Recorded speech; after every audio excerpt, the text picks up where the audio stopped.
Nicki Minaj has an emotional reunion with her fifth grade teacher. And I was so enamored with her. She oh my god, she had the best accessories. She would match her outfit so perfectly. I'm talking about, I didn't understand because her outfit would look beautiful, but she would also have the perfect shoes, perfect purse, perfect earrings, perfect bracelets, perfect rings to match. And I was like, it was so weird to me. My mother was a great dresser, and she was very into, like, and she, she was sexy and miss all of that, and had a beautiful body and stuff. But it was when I went to your class, Miss Smith, I was like so in love with you because you were the best dressed, but you also brought out the creativity in me. But I don't know if I told you this part, Miss Smith, but it wasn't that I knew you really liked me, and I knew that you knew I really liked you, but you still were strict with me, and you didn't let me get away with, being disrespectful or having my attitude. Um, First of all, why do you think you and I connected instantly? I think because of what you were talking about tonight, because you always stood your ground, you always knew what was right, and you were not afraid to say it.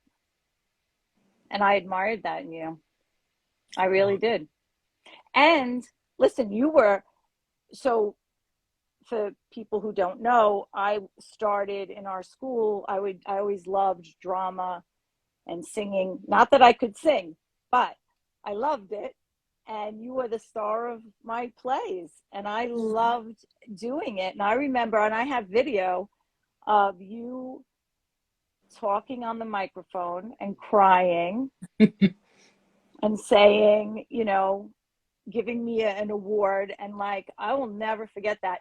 So, funny story, I did not know that Nicki was Onika. And I went to a Jay-Z, I didn't. So, and I don't know if you know this. So, I went to a Jay-Z concert with my sisters, and an Eminem Jay-Z concert, and you came out and performed. And I was like, oh my God, she's really good. Like, we were dancing and singing, did not know it was you. Went home, and a week later, True Hollywood, well, my old school, PS45, called and said, listen, Liz, True Hollywood Story keeps calling. You were Nicki Minaj's favorite teacher. And I literally dropped the phone. And I was like, oh my God. Nicki Minaj is Onika Mirage. And I ran downstairs. Kevin was there. He's like, where are you going? I go, I have video footage. I have, pictures. And everyone's like, what are you talking about? And remember, then I became part of True Hollywood Story and gave them footage from the plays and pictures. And I mean, listen, I joke because, you know, a lot of people will say, oh, her dance moves are this. I said, I taught her everything she knows. Oh my God.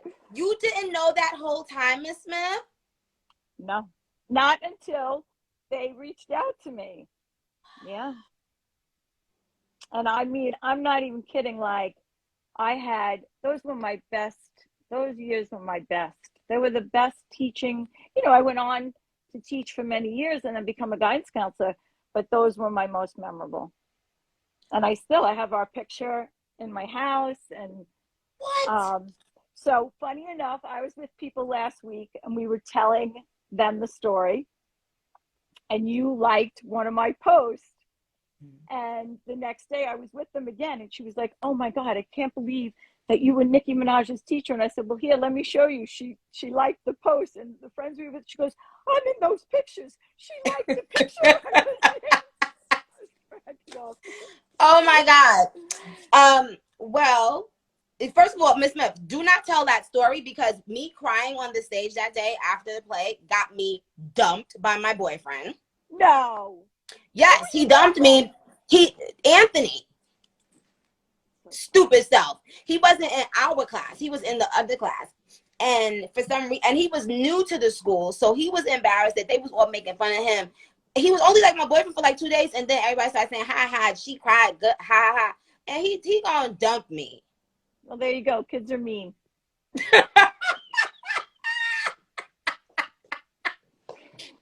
But remember, we used to, you guys, I remember you saying this. You used to walk the hallway, and I'd say, get all your attitudes out the window, blow them out the window.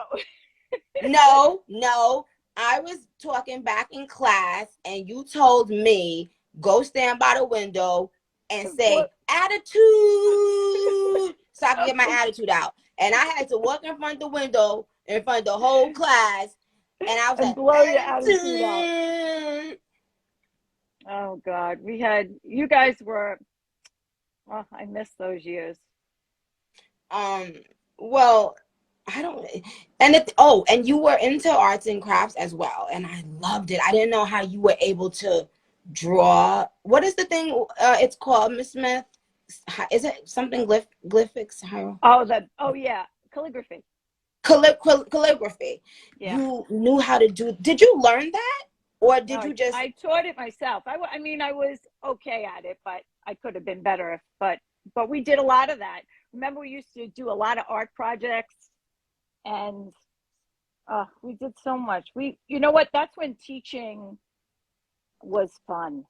Mm-hmm. And when you you touched people's lives as a teacher, listen, I was very fortunate for you to validate that for me, right? As a teacher, not many teachers teach that person who becomes famous and that's out there. When teachers have that validation and they know that they've touched the lives of several students. I mean, listen, not everybody likes their teacher. I'm sure there were people who thought I was too strict, but a lot of people thought you were strict. So many people were scared to be in your class, and I was strict, but I was strict for a reason, because it was just always knowing and believing in yourself, doing what was right, and being respectful, right? And that would take you places in life. And I think you took that with you. Yes, I was about to say you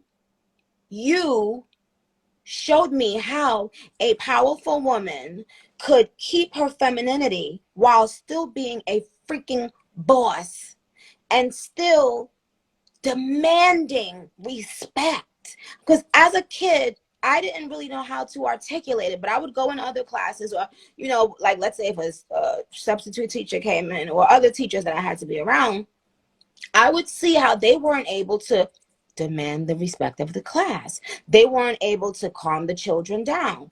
You got so much done in the curriculum because you allowed us to have fun and to do all these amazing things we loved to do, but on one condition. Oh, you're not going to play with me. You're not going to disrespect me. And that's what we were going to establish day one. And you established that. And so where I didn't really see my mother being so strict in that way, it was good for me to have a balance of two different kinds of women. And both of those things, both of those personality traits, it serves you as women. But I needed to see that. I needed to see a woman be like that, so thank you. It didn't hurt that you were really stylish and pretty. I think everybody also, all girls are gonna like a girl that they're like, oh, she's that cute, and da-da-da. I used to be like, oh, I wonder if one day I could go in Mrs. closet and she could give me something really like, yo, I'd like to come into your closet now. Right. You know what? I'll send you some stuff. I know your taste. Okay, but this is the last thing I'm gonna tell. This is the last thing I'm gonna say. I gotta take a picture of us. Hold on. It's funny though, Miss Smith. Yes. I'm taking a picture. Smile. Oh, I love you. That's ugly. me. But listen, last thing, it's you. I was just